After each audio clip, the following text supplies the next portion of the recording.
ഹാർട്ടിൻ്റെ ആരോഗ്യത്തിനായിട്ട് ഉപയോഗിക്കാവുന്ന ചില എക്സർസൈസുകളുണ്ട്. നമ്മൾ സാധാരണഗതിയിൽ ഈ എക്സർസൈസുകളെ കുറിച്ച് കേട്ടാൽ ഇതുകൊണ്ടൊന്നും വലിയ കാര്യമില്ലല്ലോ എന്ന് ചിലപ്പോൾ തെറ്റിദ്ധരിക്കും. എല്ലാവരും ഓടാൻ പോകും, നീന്താൻ പോകും, നടക്കാൻ പോകും, സൈക്ലിംഗ് ചെയ്യാൻ പോകും ഹാർട്ടിന് വേണ്ടിയിട്ട്. ചിലർ ജിമ്മിൽ പോകും. എന്നാൽ ജിമ്മിൽ പോവാതെ നമ്മുടെ സൗകര്യം വെച്ചുകൊണ്ട് നമുക്ക് വീട്ടിൽ വെച്ച് തന്നെ ചെയ്യാവുന്ന, അതേസമയം ഹൃദയത്തിന് ഒരുപാട് ബെനിഫിറ്റ് ഉണ്ടെന്ന് തെളിയിക്കപ്പെട്ടിട്ടുള്ള ചില എക്സർസൈസുകളെ കുറിച്ച് നമുക്ക് നോക്കാം. ഈ എക്സർസൈസുകളുടെ മറ്റൊരു പ്രത്യേകത, ഇത് പ്രായമുള്ളവർക്കും ചെയ്യാൻ സാധിച്ചേക്കാം. വാദമുള്ളവർക്കും കാലിന് മുട്ടിനൊക്കെ വേദനയുള്ളവർക്കൊക്കെ ചിലപ്പോൾ ചെയ്യാൻ പറ്റുന്ന തരം എക്സർസൈസുകളും ഇതിനകത്തുണ്ട്. പല ആളുകളുടെയും പ്രശ്നം അതാണ്, വേദനകൾ കാരണം എക്സസൈസ് ചെയ്യാൻ അവർക്ക് പറ്റുന്നില്ല. ഇതിൽ ഒന്നാമത്തെ എക്സർസൈസ് ഗ്രൂപ്പ് എന്ന് പറയുന്നത് ഐസോമെട്രിക് എക്സർസൈസുകളാണ്. എന്ന് വെച്ചാൽ നമ്മുടെ മസിൽസ് അവിടെ കൺട്രാക്ട് ചെയ്യുന്നുണ്ട്, പക്ഷേ ജോയിന്റ്സ് ഇളകുന്നില്ല. ഒരു ഉദാഹരണം പറയുകയാണെങ്കിൽ ഹാൻഡ് ഗ്രിപ്പുകൾ, നമ്മൾ കൈ മുറുക്കെ പിടിക്കുകയാണ്. ഇവിടെ മസിൽസ് കൺട്രാക്ട് ചെയ്യുന്നുണ്ട്, പക്ഷേ ഒരു അനക്കവും അവിടെ ജോയിന്റിന് സംഭവിക്കുന്നില്ല. അതുപോലെ ചെയ്യാൻ പറ്റുന്നതാണ് വാൾ സിറ്റുകൾ, പ്ലാങ്ക്സ്. ഐസോമെട്രിക് എക്സർസൈസുകളുടെ ഏറ്റവും വലിയ മെച്ചം രക്തധമനികളുടെ ആരോഗ്യം കൂടുന്നതാണ്. ഇത് ചെയ്യുന്ന സമയത്ത് താൽക്കാലികമായിട്ട് രക്തധമനി ചുങ്ങുന്നുണ്ട്, പ്രഷർ വിടുന്ന സമയത്ത് രക്തധമനി വികസിക്കുന്നുണ്ട്, രക്തം അവിടേക്ക് കുതിച്ചെത്തുകയാണ്. ഇത് വീണ്ടും വീണ്ടും നമ്മൾ ചെയ്യുകയാണെങ്കിൽ രക്തധമനികൾക്ക് ഒരു ട്രെയിനിങ് അവിടെ കിട്ടുകയാണ്. കാലക്രമേണ രക്തധമനികളിനകത്ത് എൻഡോത്തീരിയൽ ഫംഗ്ഷൻ മെച്ചപ്പെടുകയാണ്. 2023 ഒരു പഠനത്തിൽ കണ്ടെത്തിയത്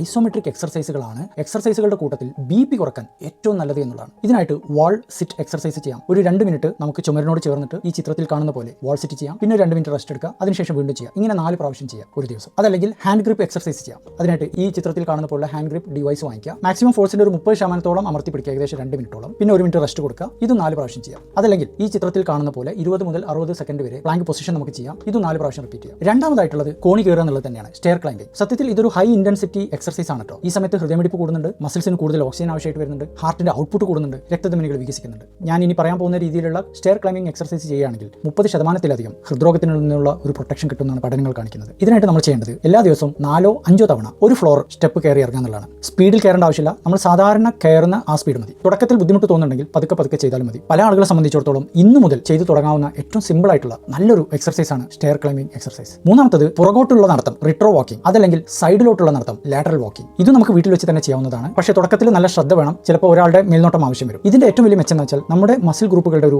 ബാലൻസും കോർഡിനേഷനും ഒരുമിച്ച് കിട്ടാൻ സഹായിക്കുന്നു എന്നുള്ളതാണ്. മാത്രമല്ല ഒരേ എഫേർട്ട് കൊണ്ട് കൂടുതലായിട്ട് നമ്മുടെ എനർജി കത്തിച്ച് കളയാനും സാധിക്കും മുന്നോട്ട് നടക്കുന്നതിനേക്കാൾ. പഠനങ്ങൾ കാണിക്കുന്നത് ഇതുവഴി കാർഡിയോ റെസ്പിറേറ്ററി ഫിറ്റ്നസ് കൂടുന്നുണ്ട്, ബോഡിയിലെ കൊഴുപ്പ് കൂടുതലായിട്ട് കത്തിപ്പോകുന്നുണ്ട്, ഷുഗറിന്റെ മെറ്റബോളിസം നന്നായിട്ട് നടക്കുന്നുണ്ട്. ബാക്കിലോട്ടോ സൈഡിലോട്ടോ നടക്കണമെങ്കിൽ ആദ്യം നമ്മൾ അതിനായിട്ട് വീട്ടിലൊരു നല്ല സേഫ് ആയിട്ടുള്ള നിരപ്പായ ഒരു സ്ഥലം കണ്ടെത്തുക എന്നുള്ളതാണ്. എന്നിട്ട് 1-2 മിനിറ്റ് ബാക്കിലോട്ട് നടക്കുക, അതിനുശേഷം ഒന്ന് തിരിഞ്ഞിട്ട് 1 മിനിറ്റ് നോർമലായിട്ട് മുന്നോട്ട് നടക്കുക. ഇത് 5-10 പ്രാവശ്യം ആവർത്തിക്കുക. മൊത്തത്തിൽ ഒരു 10-15 മിനിറ്റ് ഒരു ദിവസം ചെയ്യുക. ഇനി സൈഡിലോട്ടാണ് നടക്കുന്നതെങ്കിൽ ഒരു 25 സ്റ്റെപ്പ് സൈഡിലോട്ട് നടക്കുക, അതിനുശേഷം തിരിച്ച് സൈഡിലോട്ട് ഓപ്പോസിറ്റ് ഡയറക്ഷനിൽ നടക്കുക. ഇത് 5-10 പ്രാവശ്യം ചെയ്യാം. ഞാൻ മുമ്പേ പറഞ്ഞ പോലെ സേഫ്റ്റി നന്നായിട്ട് കരുതണം. നാലാമത്തത് റെസിസ്റ്റന്റ് ബാൻഡ് ഉപയോഗിച്ചിട്ടുള്ള എക്സർസൈസുകളാണ്. അത്ഭുതകരമായ രീതിയിൽ മസിൽ എക്സർസൈസുകൾ നമുക്ക് വീട്ടിൽ വെച്ച് തന്നെ ജിമ്മിൽ പോവാതെ ചെയ്യാവുന്നതേ ഉള്ളൂ. ഇത് മസിൽസ് വളർത്താൻ സഹായിക്കുന്നുണ്ട്, ഇൻസുലിൻ സെൻസിറ്റിവിറ്റി കൂട്ടുന്നുണ്ട്, BP കുറക്കുന്നുണ്ട്, രക്തധമനികളുടെ ഇലാസ്റ്റികത വർദ്ധിപ്പിക്കുന്നുണ്ട്. ഇത് ചെയ്യേണ്ടത് എല്ലാ ദിവസവും ഏകദേശം ഒരു 10-15 മിനിറ്റ് നേരത്തേക്കാണ്. ഗൂഗിളിലും യൂട്യൂബിലൊക്കെ നോക്കിയാൽ ഇത് വെച്ച് ചെയ്യാൻ പറ്റുന്ന വളരെ സിമ്പിൾ ആയിട്ടുള്ള എക്സർസൈസുകൾ മനസ്സിലാക്കാവുന്നതാണ്.